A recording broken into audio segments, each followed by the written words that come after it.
नहीं, यानी ऐसा तो नहीं होगा। मेरी 70 लाख की मेरी ज़कात अदा हो जाएगी, क्योंकि 70 गुना बढ़कर है। तो यूं तो बंदा फिर जाएगा तो हरमशी जाए, फिर वहाँ एक रुपया सदका करे, एक चीज़ 1 लाख सदका रुपए करे अदा होगा। और 1 लाख रुपये अदा होगा। ऐसा कोई भी नहीं तो करेगा। यानी कई जगहों पर अगर फजीलत ज़्यादा है, मैं ये अर्ज़ करना चाह रहा हूँ, तो उसकी तादाद को शुमार यूँ नहीं किया जाता कि आपकी पिछली भी वो अदा होगी या अगली भी ऐसी होगी। उनकी फजीलत ज़्यादा है, सवाब ज़्यादा। माशाअल्लाह। हाजी अब्दुल हबीब अत्तारी साहब भी हमारे साथ हैं। हज़रत जुमअतुल वदा आज है, ख़ास तौर पर ये बड़ा एक अहम इवेंट होता है, क्या कहेंगे इसके हवाले से, क्या तैयारी करें आज? बिस्मिल्लाहिर्रहमानिर्रहीम। अल्हम्दुलिल्लाह 25वीं शब ताक रात और जुमेरात की रात, यानी कबूलियत दुआ और मकबूलियत की घड़ियाँ इस वक्त भी जमा हैं।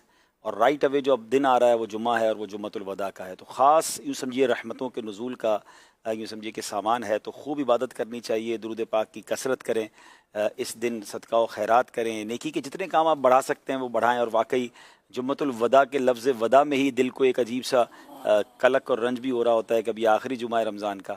अभी तो हम सुन रहे थे रमज़ान आने वाला है और अब रमज़ान का आखिरी जुमा भी आ गया है।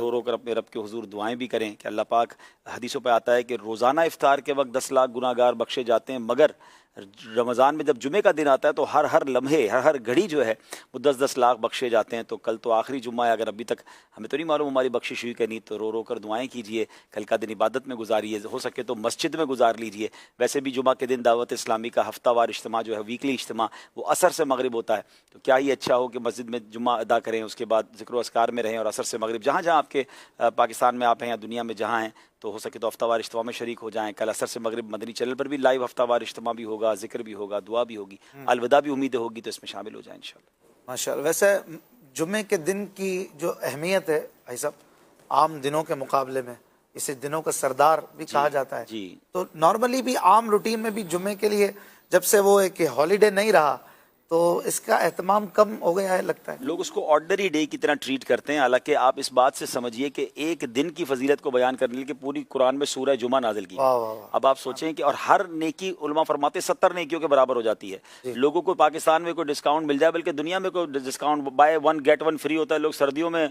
गर्मी का सामान खरीद के ले आते हैं, गर्मियों में जैकेट उठा के ले आते हैं। भाई जैकेट क्यों ले ली, तो कह रहे हैं यार फ्री, आधी कीमत में मिल रही थी। तो दुनिया की स्कीम्स में हमारा दिमाग बहुत चलता है। हर जुम्मे अनाउंस्ड है स्कीम, मल्टीप्लाई बाय 70। तो तलाश कर करके नेकियां करें।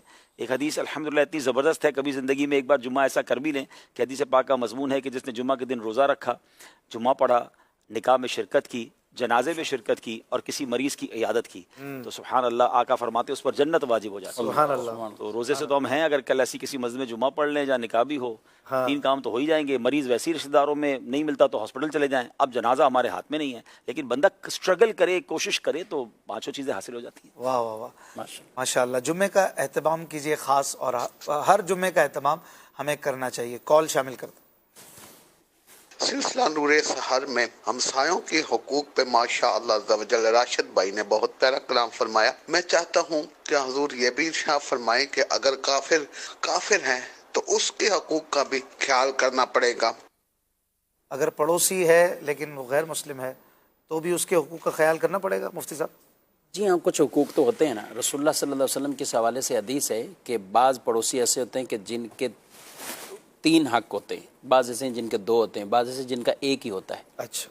3 वो होते हैं कि जो आपका पड़ोसी भी है, रिश्तेदार भी है, मुसलमान भी है, तो उसके इस्लाम का हक भी है, उसके पड़ोसी होने का हक भी है और उसके रिश्तेदारी का हक भी है। एक वो है कि आपका पड़ोसी है और मुसलमान है, उसके 2 हक हैं कि वो आपके हक इस्लाम है और दूसरा पड़ोसी वाला हक है। और एक वो है कि जिसके सिर्फ पड़ोसी है, वो ना रिश्तेदार है ना मुसलमान है, तो अब उसको वो पड़ोसी वाला हक हासिल होगा और उसका ये है कि हमारी तरफ से कोई तकलीफ़ ना पहुँचे। इसमें यहाँ एक और अर्ज़ करूँगा, देखें हमारे साथ बहुत सारे ममालिक के इस्लाम भाई भी होते हैं और उन ममालिक में पड़ोसी गैर मुस्लिम होते हैं। अगर हम नबी पाक अलैहिस्सलाम का दौर देखें, सहाबा का दौर देखें, तो गैर मुस्लिम पड़ोसी अतराफ़ में रहते थे और मुसलमानों के अच्छे बर्ताव की वजह से वो पड़ोसी मुसलमान हो जाया करते थे। मैं एक वाक़या सुनाता हूँ। हज़रत बायज़ीद बिस्तामी रहमतुल्लाह तआला का वाक़या है। उनका एक गैर मुस्लिम पड़ोसी सफ़र पर गया और उसके बाल बच्चे घर में रह गए। रात को उसका बच्चा रोता था। उन्होंने अपनी ज़ौजा से पूछा, ये हमारे पड़ोसी का बच्चा क्यों रोता है, जो गैर मुस्लिम था? तो वो बोली, घर में चिराग नहीं है, लैंप नहीं है, तो बच्चा उसकी वजह से घबराता है, रोता है।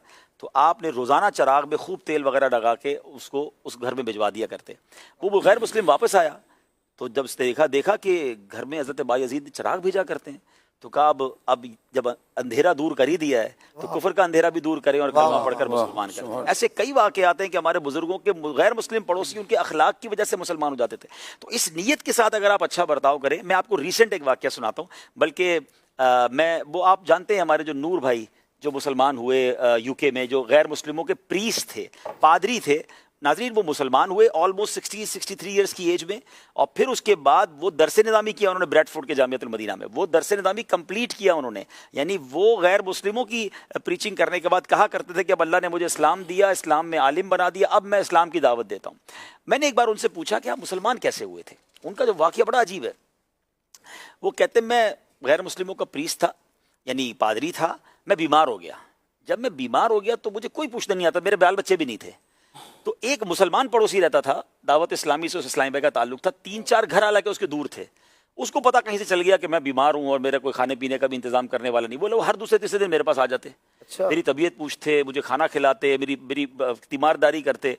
तो वो कहते मैं सोचने लगा कि जिस मजहब के लिए मैंने 50-60 साल दिए वो कोई पूछने नहीं आ रहा, और ये कैसा मजहब है कि ये मुझे पूछने आ रहे हैं। कह रहे उस नौजवान की इनफरादी कोशिश से मैं मुसलमान हुआ और उसके बाद आलिम दीन बने। और मुझे इसमें एक और बात भी सीखने को मिली, एक तो पड़ोसी से अच्छा बर्ताव, दूसरा हम मुसलमान होकर अगर मुसलमानों को नहीं पूछेंगे, देखे ना वो बदजन हुए अपने मजहब के लोगों से कि किसी ने पूछा नहीं। लेकिन आजकल हमारा भी हाल ये है कि हमारा मुसलमान पड़ोसी परेशान है। अब ऐसा हाल हो गया है कि बराबर में रहता कौन है ये नहीं पता लोगों को। अशफाक भाई बिल्डिंग में जानना भी नहीं चाहते, कि भाई दूर ही रहे, भाई पता ही ना चले। बाज़ औक़ात बिल्डिंग की लिफ्ट पे पता चलता है कि अच्छा आप भी इसी बिल्डिंग में, चले पता चला 5 साल से रह रहा हूँ, आज पता चला है पड़ोस में कौन रह रहा है उसका पता नहीं है। हालांकि पड़ोसी को तो ऐसे हुकूक बयान किए गए कि एक बार प्यारे आका अलैहिस्सलाम की बारगाह में अर्ज किया गया, उज़र एक औरत है, सदका और खैरात भी करती है और बड़ा नमाज रोजे भी पढ़ती है, मगर पड़ोसियों के साथ उसका अच्छा बर्ताव नहीं है। हदीस का खुलासा है, आका अलैहिस्सलाम ने फरमाया वो जहन्नमी है। और एक खातून के बारे में बताया गया कि इतने नमाज रोजे नहीं, यानी नवाफिल वगैरह नहीं पढ़ रही, मगर उस पड़ोसी के बारे में उसके मामलात बड़े अच्छे हैं। आका अलैहिस्सलाम ने फरमाया वो जन्नती है। तो पता चला कि पड़ोसी जो है ना उसकी रिजा में रब की रिजा है, हमें उसको राजी रखना चाहिए और इनका ख्याल रखना चाहिए। एक और अहम बात अशफाक भाई, मुझे एक बात बताएं, सबसे पहले अगर अल्लाह ना करे हमारे घर में कोई हादसा होता है, रिएक्ट कौन करेगा? पड़ोसी। हम नहीं है घर में, अल्लाह ना करे घर में कोई हादसा हो गया, आप किससे राब्ता करेंगे? कौन होगा जो आपके घर वालों की मदद को आएगा? आग लग गई, अल्लाह ना करे कोई भी हादसा हो गया, आपके पड़ोस से ताल्लुक ही अच्छे नहीं है। एक जुमला याद कर ले नाजरीन, पड़ोसी बदले नहीं जा सकते, इसलिए बेहतर है उनसे दोस्ती कर लो। लोग पड़ोसी से लड़ाई रख के बैठे होते, बराबर वाला ही आपसे नाराज है तो कल कोई प्रॉब्लम आई तो कौन आपका साथ देगा? तो मोहब्बतों के साथ रहें, प्यार के साथ रहें और इसके जो हुकूक बयान हुए उस पर अमल करें। माशाअल्लाह, ज़बरदस्त। ऐसा खास तौर पर आजकल ये भी देखते हैं कि पानी की किल्लत हो जाती है, कभी से एक बिल्डिंग में है, एक मोहल्ले में है, या गैस की भी किल्लत है हमारे आजकल तो बड़ी किल्लत है। वो गैस खींचने के आलात लगाए जाते हैं, या पानी एक ही घर ने इतना यूज कर लिया कि अब दूसरे परेशानी में आ गए, इस पे भी कुछ तरबियत करें। देखिए यहाँ तो मैं एक और आपको बल्कि बात बताऊंगा, बाज़ औक़ात कुछ किसी मोहल्ले में कुछ मुखय्यर लोग रहते हैं, पैसे वाले लोग रहते हैं। किसी बिल्डिंग में भी बाज़ औक़ात हमने देखा है कि गरीब भी होते हैं और इमारत में अमीर भी होते हैं। एक बार हमारी बिल्डिंग की मैं आपको मिसाल देता हूँ, हमारी बिल्डिंग की एक बार कमेटी बैठी थी, मैं वैसे कमेटी में हूँ नहीं लेकिन कभी कभी वो बुला लेते हैं। तो मुझे उन्होंने बुलाया कि कुछ लोगों की जो है ना वो मेंटेनेंस के पैसों में बाज़ औक़ात कमी रह जाती है, या फला मामला आपको पता है होते हैं। पानी का भी एक इशू था। मैंने जो अमीर थे ना, मैंने कहा एक बात बताओ, हम सारी दुनिया में खर्च करते हैं, ठीक है, लोगों की मदद करते हैं, हेल्प करते हैं, मैंने कहा बताओ पड़ोसी की हेल्प से ज़्यादा बड़ी हेल्प कौन सी है? हमें तो गोल्डन चांस मिला है, हम थोड़े पैसे हम ज़्यादा दे देते हैं। अगर हमारे कुछ पड़ोसी इस काबिल नहीं है कि वो जनाब ज़्यादा रकम, जैसे कि बाज़ होता है ना मेंटेनेंस की रकम बढ़ानी होती है, अब कुछ लोग बेचारे गरीब होते हैं, जॉब वो नौकरी कर रहे हैं या किराए पे रह रहे हैं, उनके लिए 1000 रुपए भी बहुत होता है, और उसी इमारत में या उसी मोहल्ले में एक बंदा होता है इसके लिए 10,000 भी कुछ नहीं होता। वो बंदा वो 10,000 रुपए बाहर जाके बांट के आ जाएगा, अपने पड़ोसी का ये देंगे तो मैं दूंगा, ये 1000 रुपए नहीं देगा मैं भी 1000 रुपए हो जाती है। खामा खाई की जिद है। आपको इससे अच्छी नेकी क्या मिलेगी कि उस सफेद पोश का भरम भी रह जाए और आप 4-5 लोग मिलकर पानी का इंतजाम कर दें। अपने पड़ोसियों के लिए आपने पानी का इंतजाम किया, अपने पड़ोसियों के लिए आपने बिल्डिंग के लिए कितनी बिल्डिंग बहुत सारे कराची में नहीं रहते तो उनको समझ नहीं आती होगी। तो बहरहाल जहां मोहल्ला होता है, हर मोहल्ले में अल्लाह की रहमत से 1-2 होते हैं। तो अगर आपको अल्लाह ने मौका दिया है, मैं यकीन करें मैं आपको सही बता रहा हूं, इससे अच्छा सदका क्या होगा कि आपका पड़ोसी परेशान है और आप उसकी हेल्प भी कर रहे हैं, उसको पता भी ना चलने दें, आप यकीन करें ये वो नेकी है। और ये बाज़ औक़ात बिल्डिंग में, कमेटियों में, और इस बिना पर बिल्डिंग सीधी नहीं होती, सफाई नहीं हो रही। क्यों नहीं हो रही? कि वो 4 लोग पैसे नहीं दे रहे, वो 5 लोग पैसे नहीं दे रहे, बाकी भी नहीं दे रहे। अरे अल्लाह के बंदों, अगर उन 4-5 को परेशानी है तो जिनको अल्लाह ने दिया वो आगे बढ़ के दे देना और किसी का साथ दे दें, आपकी बिल्डिंग भी तरक्की करेगी, दुआएं भी अलग मिलेंगी। अच्छा, आजकल मस्जिदों में भी अगर इस तरह के मामलात बाज़ का मसाजिद में या नेकी के काम में भी अगर कोई 3-4 मिलकर कर रहे थे, अब उसमें कोई एक माइनस हुआ या कम कर दिया, तो यहाँ पे भी कुछ लोग जिद कर लेते हैं कि भाई वो भी नहीं दे रहा तो हम दे रहे, अब तो हम भी नहीं देंगे। आपको चांस ज्यादा मिल गया। मुफ्ती साहब, ये खर्च करने में ख्याल आता है, कमाने में क्यों नहीं आता? हाँ। 4 दोस्त मिलके कारोबार कर रहे हो, एक बोलता है मेरा शेयर ले लो और कारोबार चल रहा हो, बंदा कहता है फौरन दे दो, नहीं नहीं तुम नहीं करोगे मैं भी कारोबार बंद कर दूंगा। उधर बंदा कहता है सारा हिस्सा शेयर मुझे मिल जाए। ये नेकियों का शेयर है। अगर कोई पीछे हट रहा है और आपके दिन अच्छे हैं तो आप करें इस काम में, आगे बढ़कर हिस्सा मिलाएं, इंशाल्लाह वारे न्यारे हो जाएंगे इंशाल्लाह। कॉल लेते माशाल्लाह से नूरे सहर सिलसिला बहुत प्यारा चल रहा है। अशफाक भाई, आपसे ये सवाल है, एक पड़ोसी के दूसरे पड़ोसी के साथ हकूक कैसे होने चाहिए? क्या आप सरकार सल्लल्लाहु अलैहि वसल्लम ने पड़ोसियों के हकूक भी कोई अदा किए थे और किस अंदाज में किया था? इस बारे में मदनी पोल इरशाद फरमाएं। इस पर काफ़ी बात हुई है अल्हम्दुलिल्लाह। मज़ीद इंशाल्लाह मौका मिला तो लेते हैं। कुछ मुफ्ती साहब की कॉल्स दीजिएगा। हाफिज़ मोहम्मद अहमद रज़ा अत्तारी गुजरांवाला से अर्ज़ कर रहा हूँ। मुफ्ती साहब से सवाल यह है कि हुजूर, अगर किसी शख्स के पास कोई लिबास ऐसा है जिसकी मालियत इतनी ज़्यादा है कि ज़कात के निसाब को पहुँचती है और उसने वो इस्तेमाल भी 1-2 दफ़ा ही किया और अभी इस्तेमाल भी नहीं करते, जैसे शादियों के जोड़े होते हैं, तो क्या ऐसे जोड़ों पर ज़कात है या नहीं? जोड़े कितने भी महंगे क्यों ना हो तो कपड़ों पर तो ज़कात नहीं होती, चाहे वो इस्तेमाल कर रहे हो या इस्तेमाल ना कर रहे हो। तो ये जो कि माल तिजारत है नहीं, उसने अपने लिए लिया था, जो भी शादी में पहना, और आमतौर पे ये जोड़ा एक बार ही इस्तेमाल होता है, तो इस पर यूँ ज़कात के अहकामत नहीं है, भले ये सालों रखे भी हों और महंगे तरीन भी क्यों ना हो। बहरहाल मशवरा ये है कि ऐसे अगर जोड़े मौजूद हैं तो रख कर क्या करना, अगर इतने सालों तो उसको आगे दे दें, कहीं किसी को दे दें, बेहतर है, वो सीधा हो रहा है। जी हाँ, बिल्कुल। अगली कॉल। जुबैर बोल रहा हूँ इस्लामाबाद से। तहज्जुद नमाज पढ़ने के लिए सोना जरूरी है ईशा के बाद? मुफ्ती साहब जी हाँ, इशा पढ़ने के बाद तहज्जुद के लिए कुछ देर नींद करना ये शर्त है। तो कुछ देर ही आराम किया हो, यानी मुराद नींद की हो, तो उसके बाद जब उठेंगे तो वो तहज्जुद का वक्त है। मतलब जो लोग उसके बाद उठेंगे तो वो तहज्जुद का ही वक्त है, चाहे 12 बजे हो, चाहे 1 बजे, 2 बजे, या अभी सहरी का जो वक्त है। और इसका वक्त रहता है, जहाँ जहाँ सहरी का वक्त बाकी है तो तहज्जुद का वक्त भी वो बाकी है। जी, मतलब बाद लोग होते हैं तहज्जुद पढ़ने का शौक होता है उन्हें, लेकिन अब नींद नहीं आई तो अब क्या करें, बेचारे पढ़ना भी चाहते हैं, नींद आ नहीं रही है या आ नहीं सकी, सो नहीं सके, क्या करें?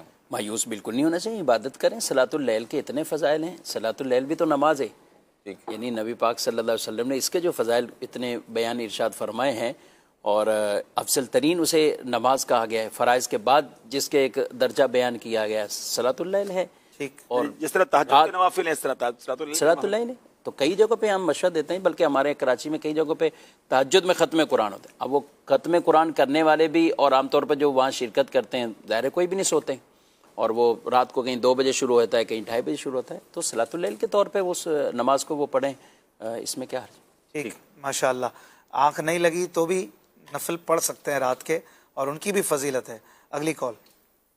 गुजरांवाला से बात कर रहा हूँ शहबाज। मैं बीमार हूँ, काम नहीं करता, क्या मुझ पर फितराना वगैरह फर्ज है? बीमार भी हैं, अल्लाह पाक आपको सेहत आफियत अता फरमाए। आमीन। और मुफ्ती साहब, ये काम नहीं करते तो क्या फितरा लाजिम है? काम करना तो इसमें यूँ शर्त नहीं है कि काम करता हो या ना करता हो, असल ये है कि बेसिक उसके पास निसाब मौजूद है कि नहीं है। तो अगर किसी के पास कोई नहीं भी काम करता, उसके पास इतना कुछ सेविंग है या जमा है कि जो 52.5 तोले चांदी की रकम के बराबर ये उसके पास अमाउंट है, या इतना सोना चांदी या हजत से ज़्यादा सामान, खुलासा ये कि जो 1,35,000 या 40,000 जो भी इसकी रकम बन रही है, अगर उसका वो मालिक बन जाता है, उतना है, तो उस पर फितराना लाजिम होगा, वरना नहीं है। कुछ कई लोग ऐसे होते हैं, गरीब लोग भी होते हैं, बाद का दिहाड़ी कमाने वाले, ये वो भी सोच रहे होते हैं, और बाद का पूछ भी रहे होते हैं कि बच्चों का भी सब मिल मिला के दें तो एक अच्छा खासा अमाउंट बन जाता है, तो उन पर वाजिब नहीं होता। यानी हर एक शरीयत ने एक चीज़ रखी है कि इस पर वाजिब है और ये निकाल कर इसको अदा करेंगे। तो अगर सब पर ही वाजिब हो तो अदा किसको करना है? ठीक है, जिन फितराना भी तो अदा करना है, तो सदका फितर जो अदा करना है वो किस गरीब को दिया जाएगा या किस उसके हकदार को दिया जाएगा? तो शरीयत मुताहरा ने बाज पर रखा है ताकि इनसे ये माल निकल कर दूसरों के पास पहुंचे और वो भी अपनी ईद की इसमें तैयारी अच्छे तरीके से कर सकें। सही। और ईद की तैयारी, अच्छा, उनके लिए एक रिवाज जिसे हम आमतौर पर रोज़े मौकूफ़ रहते हैं, मुअल्लक रहते हैं, इसी तरीके से रोज़ों के अंदर जो लग़्व और फजूल बातें हुई हैं तो वो उनका कफ़ारा बन जाते हैं। तो ये भी रिवायात अपनी जगह है, लेकिन जो सदकात ये किन के लिए, ये उन्हीं के लिए जिन पर वजूब सिलसिला होगा, जिन पे वाजिब होगा, हाँ, जिन पर ये सदका फितर वाजिब होगा। आपने बाकी नहीं है तो इस्तिगफार करें, तौबा इस्तिगफार करते हुए तो दुआ तो करते हैं अल्लाह की बात, तस्बीह करें। जी हाँ। जब मुफ्ती साहब आपने फरमाया वो ईद की भी तैयारी कर सकें, जिन गरीबों तक ये पहुँचे, तो फिर इसके लिए बेहतर नहीं है पहले दें? बिल्कुल ऐसा ही है कि कुछ इस अंदाज से देना चाहिए कि वो ईद की बाकायदा उसमें पहले से ही उनको कुछ रकम मिल जाए, और जैसे हम तरगीब देते हैं अच्छा से अच्छा भी निकाल कर बाज़ का एक एक फैमिली के पूरे अखराजात भी निकल खास सकते तौर हैं। पर अपने पड़ोसियों में आई सब देखें, बाज होते हैं इतने वेल ऑफ नहीं होते, उनकी ईद के लिए क्या तैयारी है, इसको अगर हम जांच कर उनकी मदद करें, और इसमें फितरा वगैरह भी हो तो दे दें। देखें, इसमें फितरे के लिए तो शरई फ़कीर अगर ढूंढना वो होगा। मुस्तहिक हैं तो अगर पड़ोसी अगर शरई फ़कीर नहीं भी है और हमें लगता है कि बेचारों का थोड़ा सा हालात मुनासिब नहीं है, तो ईदी के नाम पर, तोहफे के नाम पर, ईद गिफ्ट के नाम पर कोई अच्छा सा हैम्पर बना के भेज दें। अपने बच्चों के लिए कपड़े लिए, पता है पड़ोसी के बच्चे की उम्र भी उतनी, तो क्या मैं अपने बच्चे के लिए लाया था, आपके बच्चे के लिए भी ले आया, उसको पता भी ना चलेगा और उसकी एक हेल्प हो जाएगी। पड़ोसियों का बिल्कुल ख्याल रखना चाहिए। फितरे की जहाँ तक बात हो रही है, तो गुजारिश ये कि जिस तरह अभी कुछ देर पहले बात हुई कि जुम्मे के दिन की एक नेकी 70 नेकियों के बराबर है, और कल तो जुम्मतुल वदा भी है, तो बहुत अच्छा तरीका है कि कल ही अगर फितरा अदा कर दिया जाए। माशाल्लाह कई आशिकान रसूल ने अदा भी कर दिया, और अदा भी करें, और अगर अल्लाह ने नवाजा है तो बेस्ट फितरा अदा करें। जैसे कि अजवा खजूर का पाकिस्तान में 14,400 रुपए है, तो ये शुक्राने का एक अंदाज है कि या अल्लाह करोड़ों से अच्छा बनाया है, तो अजवा खजूर से अदा करें, वरना जौ है, किशमिश है, नॉर्मल खजूर है और गंदुम है। तो जहाँ बात हो रही है गरीब इस्लामी भाइयों की, गरीब आशिकान रसूल की मदद करने की, वहाँ कीजिए, वरना फिर दावत इस्लामी आपके सामने है कि जो आपके फितरे का कितना शानदार इस्तेमाल करेगी कि पैसे मेरे अल्लाह की राह में खर्च हो रहे हैं, और फिर उन पैसों से दीन का बहुत अजीम काम हो रहा है। और एक्चुअली दावत इस्लामी को देना भी वेलफेयर की एक किस्म है। शायद बहुत सारे नाज़रीन ये नहीं जानते कि सिर्फ पाकिस्तान में दावत इस्लामी के 40,000 से ज़्यादा एम्प्लॉइज़ हैं। इट मीन्स 40,000 से ज़्यादा फैमिलीज़ हैं जिनकी सैलरी दावत इस्लामी देती है। तो अब आप सोचें कि जो हमसे सैलरी ले रहे हैं, चाहे वो मस्जिद के इमाम हैं या मुदर्रिस हैं या कारी साहब हैं या इस्लामी भाई हैं, इस्लामी बहनें जो दीन का काम कर रहे हैं, उन पैसों से वो क्या करेंगे?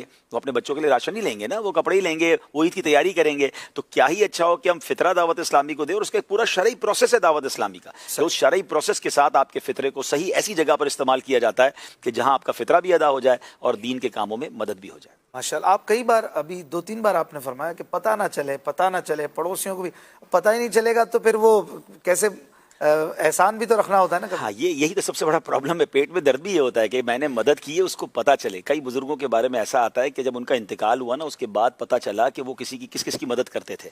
तो ये अल्लाह करे कुछ काम तो ऐसे करें ना, हमारा तो शायद ही कोई ऐसा काम हो। बल्कि एक सवाल कर लेता हूँ नाज़रीन, अपने आप से पूछिए कि हमारे पास ऐसी कितनी नेकियां हैं जो सिर्फ मैं जानूं और मेरा रब जाने। तो शायद इसके जवाब में 0 आएगा या एक आध कोई नेकी आ जाए, अल्लाह करे। तो कम से कम अब नहीं आ रहा जवाब यस में, तो आज से शुरू कर दें, कुछ तो ऐसे काम करें ना जो मैं जानूं, मेरा रब जाने, और पड़ोसी को मदद करें, लेकिन तोहफे के नाम पे करें ना। उसको ये फील तो ना हो ना कि भाई जनाब को ज़कात में या फितरे में दे रहे हैं, उनकी इज्जत नफ्स भी रहे और किसी ना किसी तरकीब से आप उनकी मदद भी कर दें। कहते हैं ना, एक इलाके में एक अमीर आदमी था बहुत, और सखावत करता था, छुप कर करता था, और वहाँ के जो गोश्त वाले थे वो आधी कीमत पे गोश्त देते थे, किसी को भी आधी कीमत पे गोश्त देते थे। लोग बातें बनाते थे कि ये गोश्त वाले गरीब लोग आधी कीमत पे गरीबों को गोश्त देते हैं, और ये एक ऐसा कंजूस आदमी है, इतना कुछ इसके पास है, ये कुछ निकालता ही नहीं है। अच्छा, उसका इंतकाल हो गया। अब ये सारे गोरबा जब मिल के फिर अगले दिन गोश्त वाले के पास पहुँचे हैं गोश्त लेने के लिए, बोले आज रेट ये नहीं है, अब रेट इसका वही है जो मार्केट का रेट है, पूरा रेट है। ये क्या बात? तो कहे वो वही था जो आधी कीमत आपकी पेमेंट करता था, और बताया भी नहीं किसी को, और किसी को बताया, लोगों की बातें भी सुनता था, और लोग यही कहते थे ये कंजूस आदमी, जमाने का कंजूस। क्या बात है, क्या बात है, सुभान अल्लाह।